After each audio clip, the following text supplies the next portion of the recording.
Exercise 3D को start करते हैं, लेकिन एक्सरसाइज 3D को स्टार्ट करने से पहले मैंने आपको एक्सरसाइज 3A 3B 3C में जितनी भी थ्योरी बताई थी, सबसे पहले हम उस थ्योरी को एक बार हम लोग लुक आफ्टर करते हैं। तो सबसे पहले हम लोग उस थ्योरी को एक बार समझ लेते हैं कि हमने कौन सी थ्योरी पढ़ी थी। तो सबसे पहले हम क्या करते हैं, यहाँ पर आपकी फाइल ओपन कर लेते हैं और फाइल ओपन करने के साथ साथ उस थ्योरी को कंटिन्यू भी करते हैं।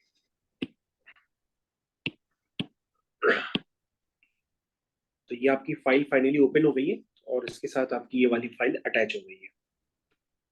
तो सबसे पहले जो हम लोग ने थ्योरी देखी थी, वो थ्योरी इन्वॉल्व थी, theory involve in exercise 3A 3B 3C। तो कौन सी थ्योरी इसमें इन्वॉल्व थी? हमने देखा कि अगर हमें कोई भी दो पॉइंट्स गिवन हो, that is x1 y1 x2 y2, तो इन दो पॉइंट से ज्वाइन करने वाली जो लाइन का स्लोप होगा, क्या होगा? स्लोप। वो स्लोप होता है, बेसिकली इसको m से रिप्रेजेंट करते हैं, और वो होता है y2 minus y1 upon x2 minus x1। सबसे पहला ये था। उसके बाद क्या था, अगर हमें ये AB डिस्टेंस निकालनी हो, तो AB डिस्टेंस फॉर्मूला हम लोग डिस्टेंस फॉर्मूला यूज करते थे। whole root of x2 minus x1 the whole square, x2 minus x1 whole square plus y2 minus y1 y2 minus y1 whole square। उसके बाद हम यूज करते थे equation of line y minus y1 is equal to m into x minus x1. This is y minus y1 is equal to y2 minus y1 upon x2 minus x1 into bracket x minus x1। ये होती थी line की equation of line passing through two points. लेकिन कभी कभी हमारे पास variety आता था, उसमें दो पॉइंट्स नहीं रहता था, उसमें एक पॉइंट रहता था x1 y1 और स्लोप रहता था। तो इक्वेशन ऑफ लाइन हम तब भी लिख सकते थे। तो इक्वेशन ऑफ लाइन यहाँ पर होती थी y minus y1 is equal to m times x minus x।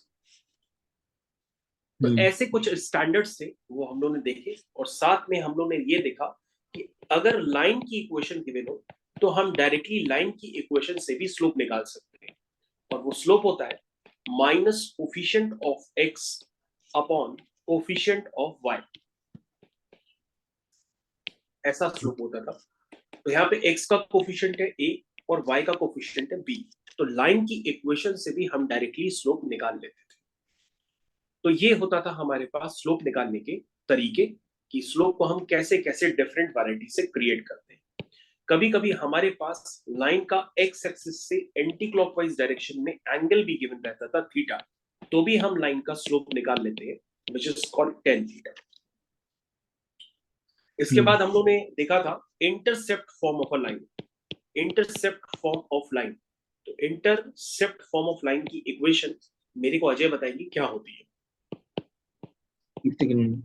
Intercept form of line, इसको देख के ही मन में फीलिंग आती है कि सबसे पहले कोऑर्डिनेट एक्सिस सर ने बनाए थे, कोऑर्डिनेट एक्सिस बना लेते हैं, और उसके बाद एक लाइन को शो किया था। लाइन का एक्स एक्सिस इंटरसेप्ट था a यूनिट, तो इसका मतलब ये पॉइंट हो गया a,0, और लाइन का y एक्सिस इंटरसेप्ट था b यूनिट, इसका मतलब ये पॉइंट हो गया 0,b।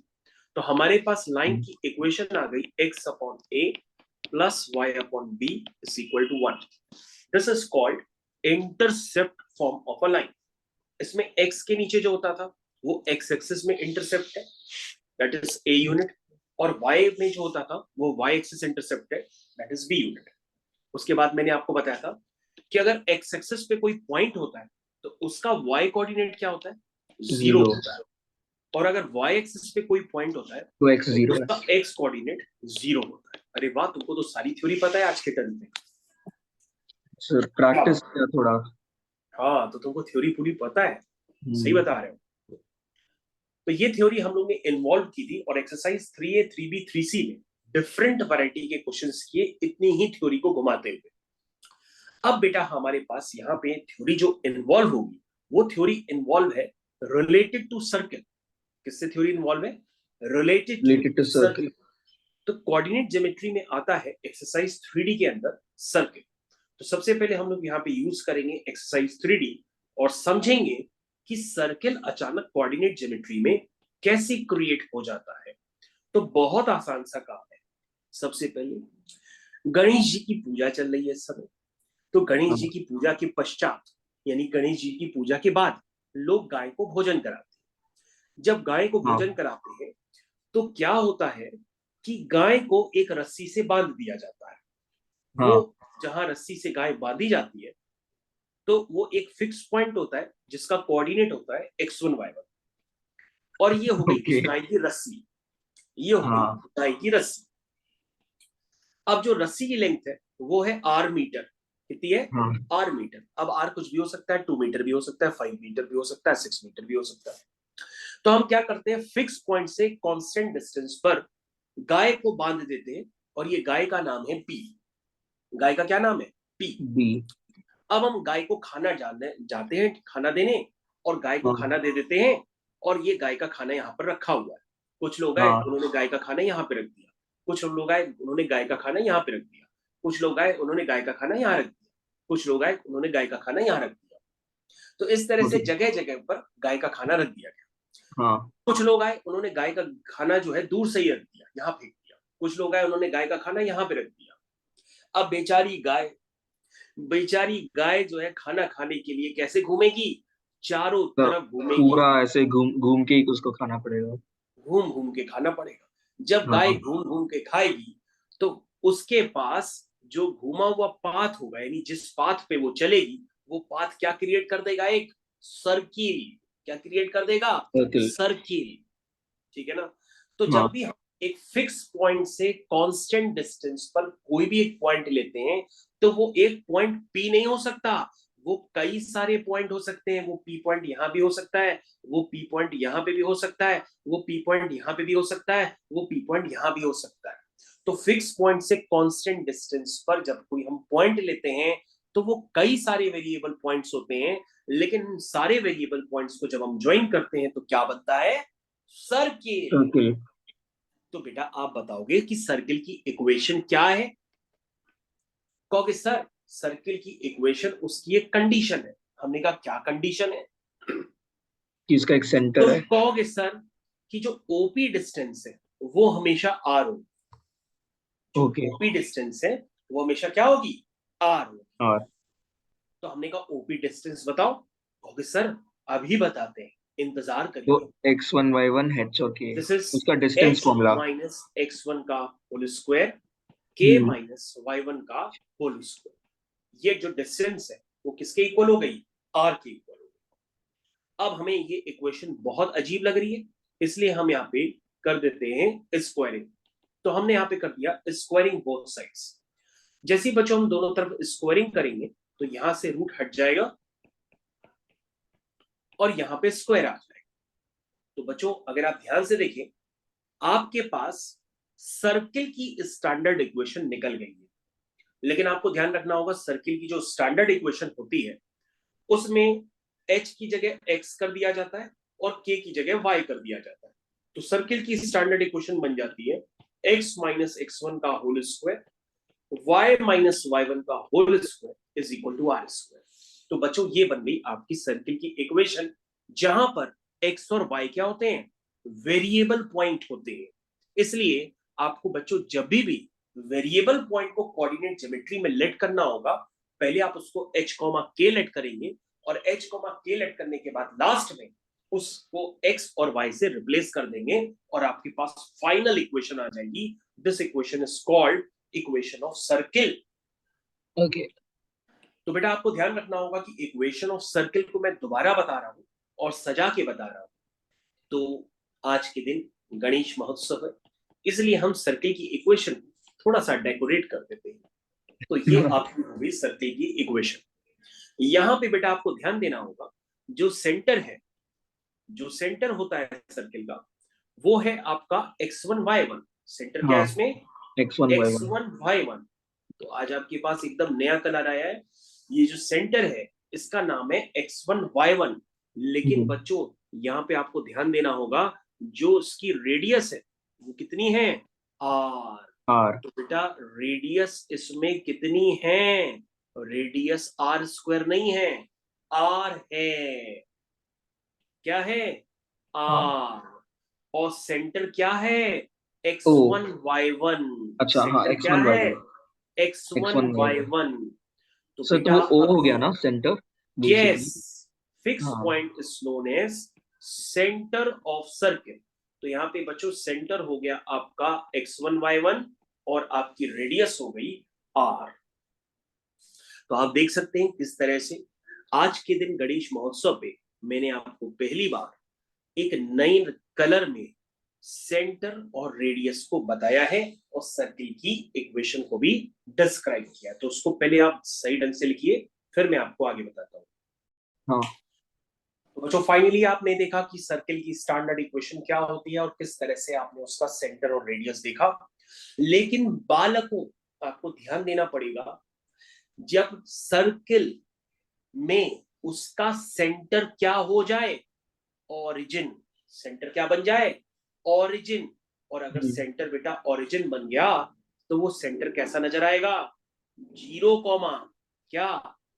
जीरो 0,1। जीरो। अगर सेंटर आपका क्या बन जाए? अच्छा, तो अगर ओरिजिन। सेंटर गिवन नहीं है तो 0,0 अज्यूम करेंगे। यस। तो बेटा ओके। ऐसे केस में सर्किल की इक्वेशन बन जाएगी x माइनस जीरो का whole square plus y minus zero का whole square is equal to are square. That means आपके पास सर्किल की इक्वेशन ऐसे भी नजर आ सकती है, लेकिन इस वाली इक्वेशन में उसका सेंटर क्या होगा? Zero comma zero. क्या होगा?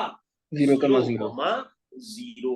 तो बेटा बट इस केस इफ में ओरिजिन गिवन नहीं है। Yes, okay. ये आप जरूर लिखिएगा कि ये रिप्रेजेंट करता है सर्किल को जिसका सेंटर क्या होता है? 0,0 as center and radius is equal to R units. R square. हाँ, radius is R units not R square. Okay. Radius is तो आर यूनिट अच्छा, तो नॉट अगर आर। 0,0 है तो आर रहेगा, राइट? हाँ बेटा, हमेशा ही रेड सर्किल की अच्छा। रेडियस आर है। ध्यान से देखिए, ऊपर भी रेडियस आर है और नीचे भी रेडियस आर है। तो ध्यान से देखिए बच्चों, अपने कंसेप्ट ना बिगाड़िए, मैं बार बार बता रहा हूं। और आज गणेश महोत्सव पे मैंने एक नया कलर यूज किया है। उस नए कलर से आपको जरूर याद रखना है कि सर्किल की जनरल इक्वेशन होती है x माइनस x1 का whole square plus y minus y1 का whole square is equal to are square. अगर हम x1 y1 को जीरो कर देते हैं तो सर्किल की इक्वेशन का एक नया रूप आ जाता है।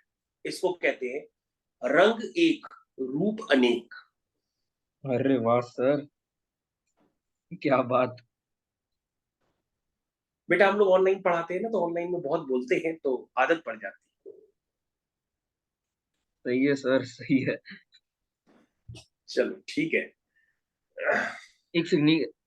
अच्छा, तो अगर 0,0 है तो hmm, x square plus y square is equal to are square.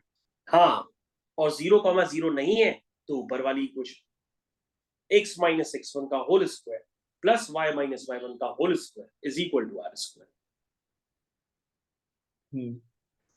तो हमने कहा बेटा अभी तो एक्सरसाइज 3D में जो भी थ्योरी यूज होनी है उस थ्योरी को हम अपनी क्वेश्चंस में अप्लाई करेंगे। तो हमारे पास अजय के लिए बनाया गया खास एक्सरसाइज 3D का फर्स्ट क्वेश्चन का ए पार्ट, जिसको अजय करेंगे मुस्कुराते हुए।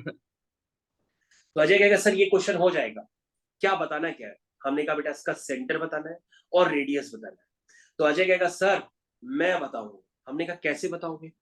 अजय कहेगा सर देखिए क्या लिखा है, ये सर लिखा है x माइनस जीरो का whole square plus y minus y zero minus का zero whole square is equal to is equal 16। To are square. तो अच्छा, सर ओ 16 स्क्वायर नहीं लिखेंगे? हाँ, तो ओके। ऊपर वाली सर इक्वेशन को जब हम नीचे वाली इक्वेशन से देखेंगे तो ऐसा सर मन में आएगा कि ऊपर वाली सर्किल का जो सेंटर है वो 0,0 है और जो रेडियस है वो 4 है। ओके तो इसी तरह से आपको बाकी क्वेश्चंस करने हैं। आप बाकी क्वेश्चन की तरफ प्रस्थान करिए, आगे बढ़िए। बेटा हमारे पास क्वेश्चन नंबर बी को फिर से अजय देखेगा और अजय देख के कहेगा सर इसको भी मैं खुद कर लूंगा, स्वयं खुद करूंगा। तो ठीक है बेटा, हमने कहा लेकिन यहां पर धोखा है। क्या है? धोखा। इससे पहले आपने जो सर्किल की स्टैंडर्ड इक्वेशन देखी है वहां पे आपने क्या देखा कि हमेशा एक्स और वाई स्क्वायर का कोफिशिएंट क्या होता है? 1 होता है। हाँ लेकिन यहाँ पे एक्स स्क्वायर और वाई स्क्वायर का कोफिशिएंट 1 नहीं है, क्या है? 9 है। 2 है एक्स स्क्वायर और वाई स्क्वायर का कोफिशिएंट। तो आपने कहा कि सर पूरी इक्वेशन को 2 से डिवाइड कर दीजिए। जैसे ही सर आप पूरी इक्वेशन को 2 से डिवाइड करेंगे तो आपके पास इक्वेशन ऐसे दिखेगी। और सर इसको तो अब हम लिख ही सकते हैं। तो बेटा बताएंगे इसको स्टैंडर्ड फॉर्म में कैसे लिखेंगे? कहोगे सर x माइनस 0 का whole square plus y y minus 0 का whole square is equal to are square. तो कहोगे सर ये हम 3/√2 का स्क्वायर ले √2। बोलो भाई ठीक है। हाँ। तो सर इससे हमको पता पड़ गया कि जो सर्किल का सेंटर है वो क्या है? वो है बेटा 0,0 और रेडियस क्या है? 3/√2।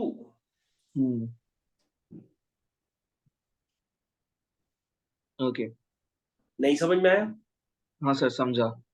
तो बेटा अगर आनंद की प्राप्ति हुई है तो बाकी क्वेश्चन आप अटेम्प्ट एक करना सेकंड सर, स्टार्ट सर करिए। ऊपर जा सकते हो? फिर से देख लीजिए। एक सेकंड, आपने लिखा है 3/√2 दी होल स्क्वायर। यस, क्योंकि 3 का स्क्वायर 9 होता है, √2 का स्क्वायर 2 होता है। तो 9/2 को हम लिख सकते हैं 3/√2 का स्क्वायर। अच्छा हाँ तो यहाँ पे रेडियस ओके बन ठीक है। जाएगी 3/√2, क्योंकि हमें इक्वेशन को x square plus y square equal to are square के फॉर्म में लिखना होता है। ओके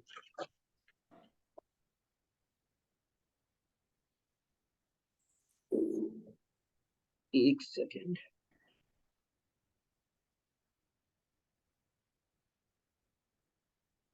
तो अगर ऐसा सम आएगा कि like 2x² plus 2y² is equal to 9, like या ऐसे भी like 3x² plus 3y² is equal to 9, तो उसको हाँ 3 से डिवाइड कर सकते हैं ना? यस एग्जैक्टली, 3 से डिवाइड करना पड़ेगा।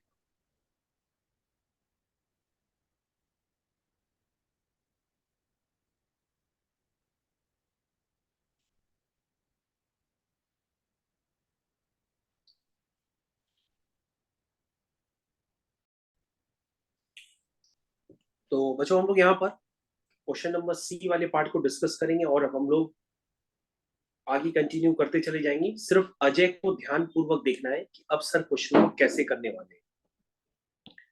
तो अजय हमारे साथ पूरी तरह से रेडी है और इस क्वेश्चन के लिए ध्यान से देखेगा। बेटा अजय, पहली वाली इक्वेशन को हम स्टैंडर्ड फॉर्म में कैसे सोचेंगे? क्योंकि सर बहुत आसान है।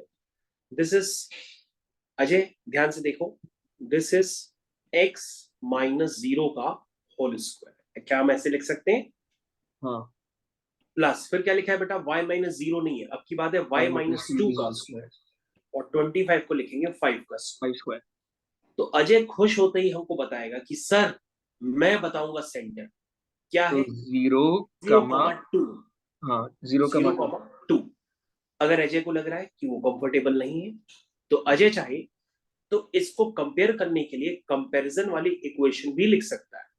This is x minus x1 का whole square y minus y1 का whole square is equal to are square. इसको देख करके अचानक अजय कहेगा कि सर जो सेंटर है वो है x1 y1 की जगह क्या है? 0,2। और सर जो रेडियस है वो है 5 यूनिट।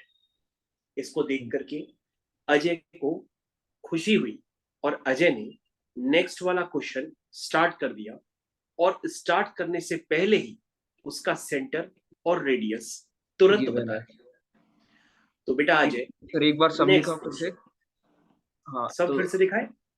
हाँ हाँ यही यही यही तो रहेगा 5,3।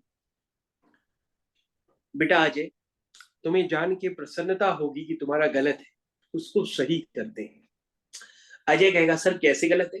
हमने कहा बेटा इक्वेशन है x माइनस x1 का whole square y minus y1 का whole square is equal to are square. बेटा इससे कंपेयर करते हैं तो सर ऊपर वाली इक्वेशन को इस फॉर्म में लिखे। हमने कहा बिल्कुल लिखो।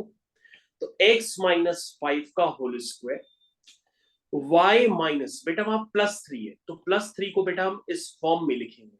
देखो this is your y minus y1 का whole square is equal to are square. तो बेटा ध्यान से देखो, ऊपर y+3 का होल स्क्वायर लिखा है, y-3 का होल स्क्वायर नहीं लिखा है।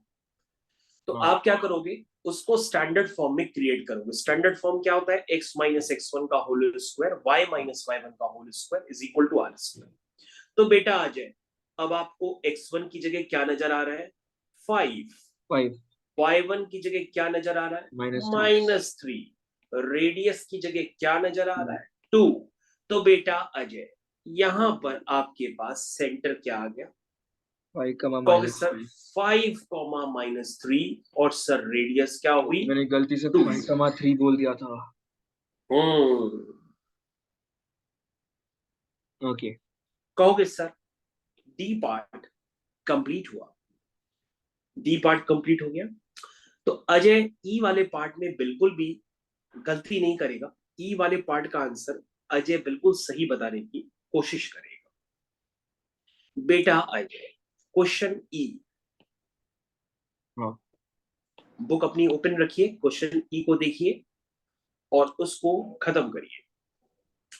अजय कहेगा सर मैं देखते ही बता दूं। बेटा Ajay -7,0 is equal to 18। Ajay बता रहा है, अजय कह रहा कि सर सेंटर है वो है -7,0 और सर रेडियस है √18। √18 का मतलब होता है बहुत बढ़िया 3√2। चलिए अजय ने देखते ही क्वेश्चन नंबर ई को खत्म कर दिया। अब बेटा अजय क्वेश्चन नंबर एफ की तरफ चलो।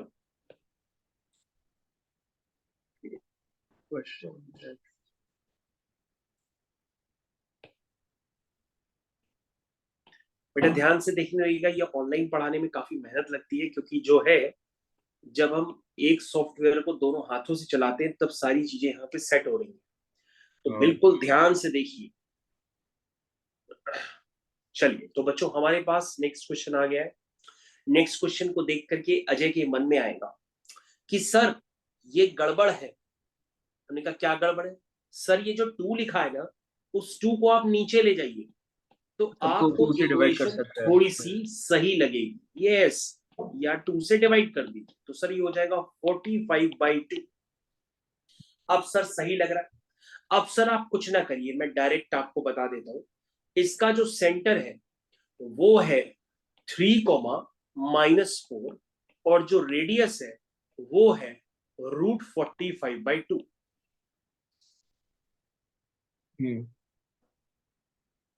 क्या ये बात समझ में आ गई? हाँ सर। अजय ने कहा सर ठीक है, एफ वाला पार्ट भी हम समझ गए। सर जी वाला पार्ट, बेटा अजय अब आपके पास यहाँ पे नई थ्योरी का शुभारंभ होगा क्योंकि इस क्वेश्चन को देखते ही आपकी तकलीफ बढ़ेगी। इस तकलीफ को कम करने के लिए आपके साथ आपके पंकज सर है। पंकज सर आपको इस प्रॉब्लम को बताएंगे कि कैसे सॉल्व करना है। सबसे पहले अजय के मन में आया कि सर इस क्वेश्चन को देख करके ऐसा लगता है कि यहां पर पहले हम क्या करें, फॉर्म बनाए। किसका फॉर्म बनाए? x माइनस x1 का whole square plus y minus y1 का whole square is equal to are square. हमने कहा यस बेटा, परफेक्ट स्क्वायर में इन इक्वेशंस को कन्वर्ट कर सकते हो, लेकिन जब तुम परफेक्ट स्क्वायर्स में इन इक्वेशंस को कन्वर्ट करोगे तो तुम्हारे पास समय काफी लग जाएगा और इतना समय लग जाएगा कि तुम्हें लगेगा कि अरे छोड़ो यार दूसरा क्वेश्चन करते हैं। इसलिए हम इन इक्वेशंस को डायरेक्टली एक नए स्टैंडर्ड से सॉल्व करते हैं और नए स्टैंडर्ड को जानने के लिए अजय हमारे साथ है जो बिल्कुल टकटकी लगा के सुन रहा है। अजय बेटा ध्यान से देखिए, आपके पास अगर इक्वेशन होती है x square plus y square plus 2gx plus two okay. F y plus c equal to 0, बेटा अगर कभी भी आपको इक्वेशन ऐसे नजर आने लगे तो सबसे पहले आप क्या करोगे, अपनी इक्वेशन को इससे कंपेयर करोगे। ओके सर, कैसे कंपेयर करें? हमने कहा बेटा ध्यान से देखो, यहां पे x का कोफिशिएंट क्या है, -8, और यहां पर x का कोफिशिएंट क्या है, 2g। तो क्या करोगे, x के कोफिशिएंट को 2g के बराबर कर दोगे, और 2g क्या है, -8। फिर बेटा क्या करोगे, y का कोफिशिएंट यहाँ 2f है और यहाँ y का कोफिशिएंट 20 है, यानी कि दोनों में y के कोफिशिएंट को आप इक्वेट करोगे। तो बेटा यहां से g की वैल्यू कितनी आ जाएगी, -8/2 सर समझा नहीं मैं। -4। अभी समझते जाओ बेटा, बता रहे, f की वैल्यू आ जाएगी 10। मेरी बात समझिए बेटा, आपके पास कभी भी इक्वेशन अगर स्टैंडर्ड फॉर्म में नहीं दी, स्टैंडर्ड फॉर्म क्या होता है, जो अभी तक मैंने आपको बताया, अगर उस फॉर्म में इक्वेशन नहीं दी हो तो कभी कभी आपके पास इक्वेशन इस नए फॉर्म में दी जाएगी, जो नया फॉर्म मैंने अभी आपको बताया। कौन सा नया फॉर्म, ये वाला नया फॉर्म, कभी कभी आपको इक्वेशन इस फॉर्म में दी जाएगी। तो इस फॉर्म से सॉल्व करने के लिए आपको क्या करना पड़ेगा, ऊपर वाली इक्वेशन को उससे कंपेयर करेंगे, जी और एफ आ जाएंगे, और जी और एफ आते ही आपके पास इसका जो सेंटर होता है उसे आपको याद करना पड़ेगा। इसका बेटा सेंटर होता है -g, -f। याद रखिए, ये थ्योरी चल रही है। और जो रेडियस होती है वो होती है √g² प्लस f² -c। ये बेटा इसकी थ्योरी होती है। इस थ्योरी को आपको याद करना पड़ेगा। थ्योरी का एप्लीकेशन मैं आपको अभी करा रहा हूं, लेकिन सबसे पहले आप इतना कॉपी में नोट करो। देखिए बच्चों, मैं अब आपको डायरेक्टली इस क्वेश्चन को करके दिखाता हूँ। इस क्वेश्चन को देखिए करना कैसे होता है। ये क्वेश्चन बच्चों, आपको सबसे पहले क्या करना होगा कि आप इस इक्वेशन को कंपेयर करेंगे, x² plus y² plus 2gx plus 2fy plus c equal to 0। बच्चों इस तरह की इक्वेशन भी क्या रिप्रेजेंट करती है, आप याद रखिए स्टैंडर्ड, ये रिप्रेजेंट्स द सर्किल। इस तरह की इक्वेशंस भी सर्किल को रिप्रेजेंट करती है विद सेंटर, जिनका सेंटर होता है -g, और जो रेडियस होती है वो होती है √g² प्लस f² - c। तो बच्चों आप इसकी प्रूविंग के पीछे ना जाइए, क्योंकि प्रूविंग आपसे कोई नहीं पूछेगा। आपको डायरेक्टली याद रखना है कि अगर आपके पास इस तरह की इक्वेशन गिवन होगी तो इस तरह की इक्वेशन को आप इससे कंपेयर करेंगे और डायरेक्टली सेंटर और रेडियस निकालेंगे। नेक्स्ट से आपको जी पार्ट को उससे कंपेयर करना है। तो बच्चों जब आप जी पार्ट को कंपेयर करेंगे तो आपको डायरेक्टली दिखेगा कि नीचे x का कोफिशिएंट है 2g और ऊपर x का कोफिशिएंट है -8। तो आप डायरेक्टली लिखेगा कि जो 2g है वो -8 के इक्वल हो जाएगा। ऊपर देखिए y का कोफिशिएंट है 20, नीचे y का कोफिशिएंट है 2f। तो आपका जो 2f है वो 20 हो जाएगा। तो बच्चों यहां से g की वैल्यू आ जाएगी -4 और f की वैल्यू आ जाएगी 10। और आपको बच्चों c भी नजर आ रहा है, c आपका हो गया, ये c है आपका, c आपका हो गया 110। तो बच्चों अगर आपको g और f दिखने लगे तो आप डायरेक्टली यहाँ पे सेंटर प्रिडिक्ट कर सकते हो। आपका जो सेंटर होगा वो होगा -g, -f। ये होता है बच्चों, आपको याद रखना है -g और -f। अब बच्चों यहाँ पर आप g और f की वैल्यू पुट कर दीजिए। जब आप वैल्यू पुट करेंगे तो g की वैल्यू -4 है, माइनस माइनस प्लस हो जाएगा। f की वैल्यू 10 है लेकिन बाहर माइनस लगा है तो -10। ये बच्चों आपका डायरेक्टली सेंटर आ गया। और रेडियस जो होता है बच्चों वो आपको याद करनी है। रेडियस होती है आपको √g² प्लस f² - c। यहाँ पे बच्चों आपको वैल्यूज प्लेस करनी होंगी तो आपका फाइनल आंसर निकल करके आएगा। तो बच्चों g का स्क्वायर कितना हुआ, यानी -4 का स्क्वायर 16, f का स्क्वायर कितना हुआ 10 का स्क्वायर यानी कि 100, -c यानी कि -110। इसको बच्चों सॉल्व कर लीजिए। ये हो गया 116 - 110। तो बेटा ये कितना आया √6। तो बच्चों ये आपकी होगी रेडियस। तो बच्चों मैंने अभी आपको ये पहले क्वेश्चन का एप्लीकेशन कराया है, अभी मैं ऐसे 5 क्वेश्चन और कराऊंगा तो आपको ज्यादा समझ में आएगा। पहले आप देखिए, इसको याद करिए। तो मैंने आपके सामने एच वाला पार्ट डिस्कशन स्टार्ट करता हूँ। सबसे पहले बच्चों आपको याद रखिएगा, कोई भी स्टैंडर्ड इक्वेशन ऑफ सर्किल होती है, वो सर्किल तभी कहलाती है जब उसमें एक्स स्क्वायर और वाई को स्क्वायर के कोफिशिएंट, जब उसमें याद रखिएगा कोफिशिएंट ऑफ एक्स स्क्वायर जो होगा वही कोफिशिएंट ऑफ वाई स्क्वायर होगा। ये दोनों सेम होंगे बच्चों और ये इक्वल टू 1 होंगे। ठीक है, अब क्या करिए, आप पूरी इक्वेशन को डिवाइड कर दीजिए 2 से। जैसे आप पूरी इक्वेशन को 2 से डिवाइड करेंगे तो ये क्या बन जाएगा, x square plus y square minus 14/2x minus 10/2y minus 163/2 equal to 0। तो इक्वेशन आपकी हो जाएगी x square plus y square minus 7x minus 5y minus 163/2 equal to 0।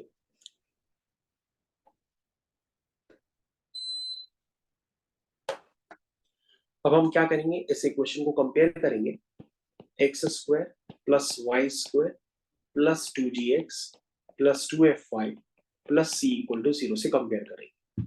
जब हम कंपेयर करेंगे तो आपको 2g की जगह -7 नजर आएगा, 2f की जगह -5 नजर आएगा और c की जगह -163/2 नजर आएगा।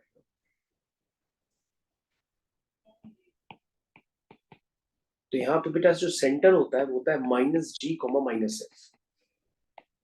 तो बेटा यहाँ से g की वैल्यू आप निकाल चुके हैं, वो आएगी -7/2, f की वैल्यू आएगी -5/2। तो -g, -f में जब वैल्यूज पुट करेंगे तो g और f खुद भी नेगेटिव है और बार बार माइनस माइनस का भी साइन है, तो सेंटर हो जाएगा आपका 7/2, 5/2 और रेडियस होगी आपकी square root of g square plus f square minus c। तो बेटा ये हो गया आपका g का स्क्वायर, ये हो गया आपका f का स्क्वायर और ये हो गया आपका माइनस c। तो बेटा माइनस माइनस ये क्या हो जाएगा, प्लस हो जाएगा। माइनस सी है और माइनस पहले से भी लगा है तो माइनस माइनस प्लस हो जाएगा। ये आपकी फुल एंड फाइनल बन जाएगी रेडियस।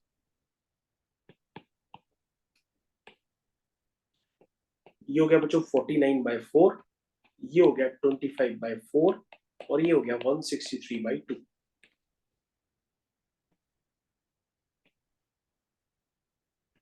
ओके, तो जल्दी से आप हमको बताइए कि ये एलसीएम में क्या आएगा। एलसीएम में आएगा 4, ये हो जाएगा 49, 49/4 प्लस 4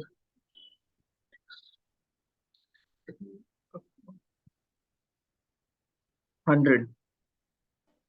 सो पूरा सब कुछ करके r इज इक्वल टू √100। अब चेक कर लेते हैं, 326 plus 49 plus 25, 400 on 4. This is √100 and √100 is 10. तो रेडियस आपकी आ गई 10 यूनिट्स। तो आपका जो है इस तरह से करना था। फर्स्ट के सारे पार्ट आपको कंप्लीट हो गए। फर्स्ट के सारे पार्ट कंप्लीट करने के बाद आपको सेकंड क्वेश्चन का ए पार्ट स्टार्ट करना है और सेकंड क्वेश्चन का ए पार्ट आप खुद कर सकते हैं, इसलिए आप उसको खुद ही करिए।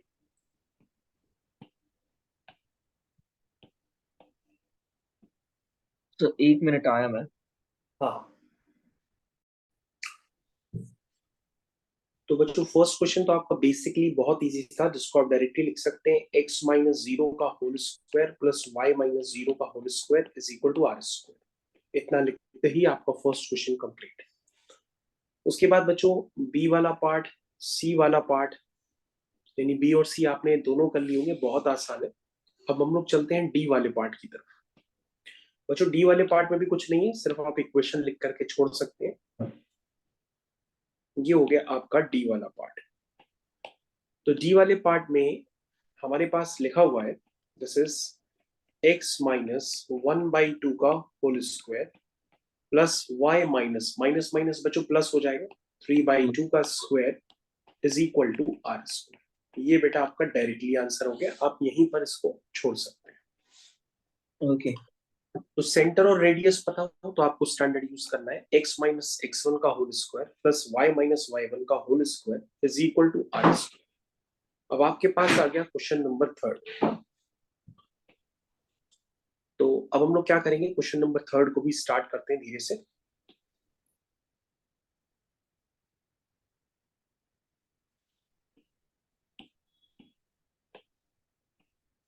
क्वेश्चन नंबर 3 पे क्या लिखा हुआ है, इसमें लिखा है find the equation of a circle with centre 2,5। ये 2, सर्किल हो गया, 5 passing through the point 6, 8. ये सेंटर हो गया। तो जो उसका सेंटर है वो है 2,5। तो मैं सेंटर बना देता हूँ, ये इसका सेंटर है वो है 2,5 5. और ये पास करता है किसी पॉइंट से। तो वो जो पॉइंट है वो है 6,8। तुम कहोगे सर सर्किल की इक्वेशन हम तभी लिख सकते हैं जब सेंटर और रेडियस पता। तो सर सेंटर पता है, रेडियस नहीं पता। तो हमने कहा बेटा रेडियस जो डिस्टेंस फॉर्मूले से आ जाएगी, क्योंकि इन दोनों के बीच की जो डिस्टेंस होगी वो रेडियस ही होगी। तो वो होगी आपकी 8 minus 5 whole square plus 6 minus 2 whole square. तो आपकी रेडियस हो जाएगी स्क्वायर रूट ऑफ 8 माइनस 5 3। ठीक है, ओके अच्छा वही 3 का डिस्टेंस स्क्वायर हो गया 9, 6 माइनस 2 4, 4 का स्क्वायर 16, 16 यानी हो गई वैल्यू 5। 25 तो बेटा तो r आपका ये हो गया सेंटर और नीचे रेडियस गिवन है। आपका फाइनल आंसर आ जाएगा x माइनस x1 का whole square plus y minus y1 का whole square is equal to r square. This is your final answer. ठीक है, ओके ओके। तो अब हम लोग कंटिन्यू करते हैं क्वेश्चन नंबर 4 की तरफ।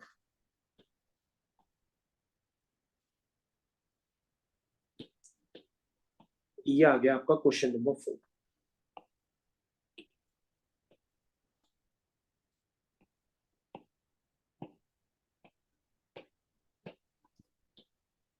क्वेश्चन नंबर 4 को करने से पहले बेटा ये भी बता दो कि क्या ब्रेक लेके 2 क्लास करनी कि आज एक ही क्लास करनी है? तो अच्छा एक ही क्लास सर एक ही क्लास। तो चलिए हाँ 4th क्वेश्चन करके एंड कर देते हैं। हम्म तो 4th क्वेश्चन में क्या लिखा है, a diameter of a circle. has its endpoint at A and B। ठीक है, तो ये आपका हो गया सर्किल का डायमीटर। एक पॉइंट है A दूसरा पॉइंट है B।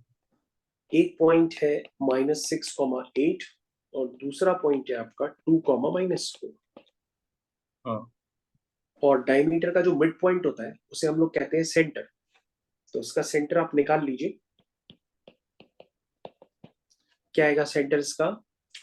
इसका सेंटर आएगा बेटा mid -6 point plus 2/2 and 8 minus 4 x1 plus x2 by 2 by y1 two. plus y2 by 2। ये आ जाएगा -6 प्लस 2, दिस इज -4/2। ठीक है, एंड दिस इज 4/2। तो ये निकल के आया -2,2। तो बेटा ये आ गया आपका सेंटर। अब हम इनके बीच की डिस्टेंस निकालेंगे, यानी ओ बी डिस्टेंस या ओ ए डिस्टेंस, कोई भी एक डिस्टेंस निकाल लेंगे तो रेडियस आ जाएगी। This is 2 minus minus plus 2 का होल स्क्वायर एंड -4 -2 का स्क्वायर। बेसिक क्वेश्चन है, रेडियस निकाल लीजिए, सेंटर आपको पता ही है 2 + 2 4, 4 का स्क्वायर हो गया 16 एंड -6 का स्क्वायर हो गया 36। तो रेडियस आपकी हो गई 6 + 6 12, 3 + 1 4 एंड 5। आपके पास बेटा सेंटर पता पड़ गया। तो रूट ये ऑफ सेंटर है आपका 52 x1 y1, टू रूट ये आपकी 31। होगी रेडियस। तो आप डायरेक्टली हाँ लिख सकते हैं x माइनस x1 का whole square y minus y1 का whole square is is equal equal to to root of 52। Square. तो बच्चों इस तरह से आपके पास सर्किल स्टार्टअप हो गया और सर्किल के क्वेश्चंस भी आपको समझ में आए किस तरह से करते हैं। सर्किल की बेसिक थ्योरी अब आपको पता है। तो आज की क्लास के नोट्स मैं आपके साथ जस्ट शेयर कर रहा हूँ। तो बेटा आज की क्लास के नोट्स मैंने आपके साथ शेयर कर दिए। तो बेटा कल की क्लास का टाइमिंग क्या रखना है? तो कल इवनिंग। इवनिंग, ठीक है बेटा, हाँ इवनिंग एट 7। ओके। तो बेटा मैंने आपको नोट्स शेयर कर दिए हैं, और अगर आपको टाइम मिलेगा तो आप जो क्वेश्चन मार्क कर रहे हैं वो क्वेश्चन आप कर सकते हैं। Third, fourth and fifth, sixth, seventh, eighth, ninth. तो हाँ बेटा ये नाइन्थ क्वेश्चन आप कर सकते हैं होमवर्क में, तो इसको भी मैं आपको शेयर कर देता हूँ।